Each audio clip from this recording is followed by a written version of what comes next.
welcome to another episode of Dutch Round 1. Today we will be speaking about not everybody's favorite. We will be speaking about inversie or inversion. So basically what will I do? First of all, I will tell you what is inversion. Secondly, I will explain to you when we apply inversion. And then thirdly, we will analyze a couple of sentences in order to make your life easier. Because if you can master inversion in Dutch, you will sound a lot more native. So I will try, although this lesson is going to be a bit grammatical, a bit technical, I will try and make your life as easy as possible. But before we do that, if you like the content, give it a like, subscribe to the channel if you want more content. It's completely free and it's great for the channel and the YouTube algorithm. But without much further ado, let's go for the inversion. All right, what is inversion?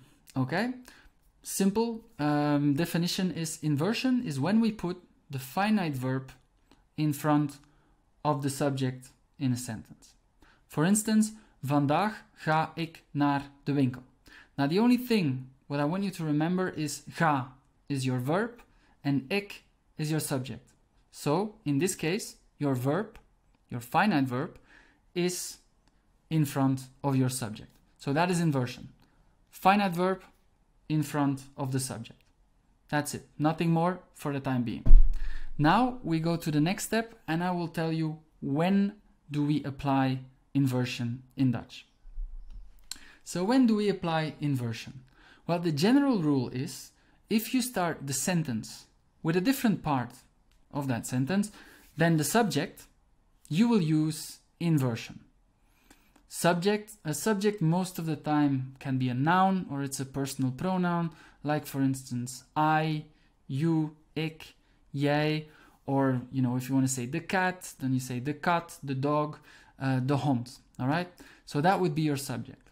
If your sentence starts with anything else, like for instance, tomorrow, morgen, today, vandaag, in Brussels, in Brussel, you will use inversion. Again, what is inversion?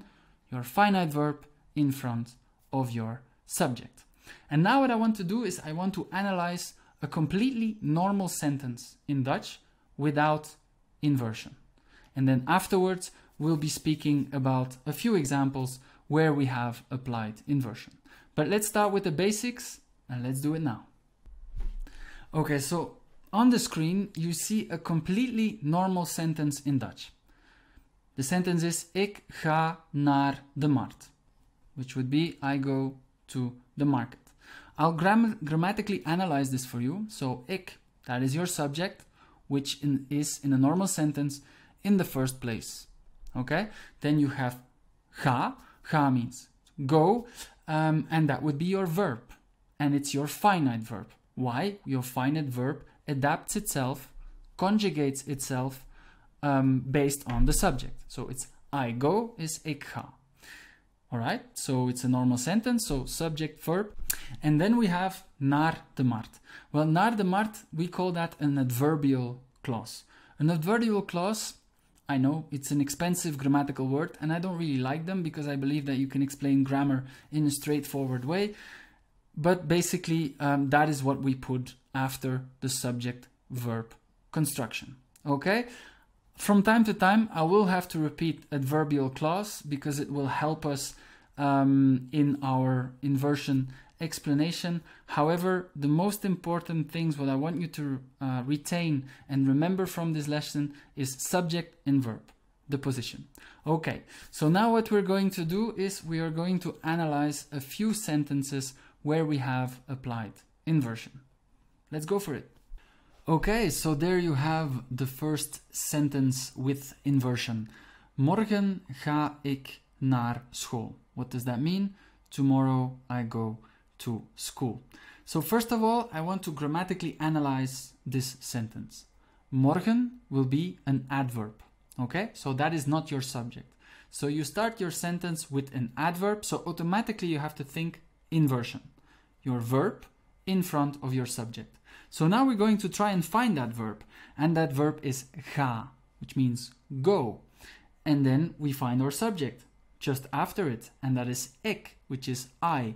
And then naar school, that is an adverbial clause. But I really want to focus on the position of the verb and of the subject. So since you start your sentence with morgen, which is an adverb, you will put ga in front of your subject, which is ik. So how we would say it in Dutch, if I translate this Dutch sentence literally into English, it would be tomorrow go I to school. Okay, so beware of that. If it's not your subject, in this case it's an adverb, you will switch the position of your verb and your subject, and that is why ga is standing in front of ik. But let's move on to another example. Okay, so this is another example of inversion when we ask questions in Dutch. For instance, waar is het station? Where is the station? We will also use inversion. So as you can see, waar, where, is your interrogative pronoun, your question word. And then is your verb. And then het station would be your subject. So anytime you will ask a question with waar, wanneer, hoe, waarom, you will do and use inversion. So you put your verb in front of your subject. Okay, then we go to the next example, and the next example is in Brussel bezoek ik veel musea, which means in Brussels I visit many museums. Okay, we will do the analysis for you again. So in Brussels, that would be an indication of place. We call that, in a fancy word, an adverbial clause. So you do not start with your subject. So what do you need to do? You put your verb, in this case bezoek, finite verb. Why? Because it adapted to ik, and ik will be your subject, which means I, and then veel musea would be your object. So that would be the object of the sentence. All right, so now we've seen 4 examples of inversion. So the only thing, basically, what I want you to take from this lesson, and I hope I wasn't too technical, is basically when you start a sentence in Dutch and you do not start with your subject, what do? You use inversion. And what is inversion? You put your verb in front of your subject. And that was it for today. So again, thank you for watching this episode of Dutch Round 1. Today we've tackled a complicated issue, and many foreign speaking people struggle with it.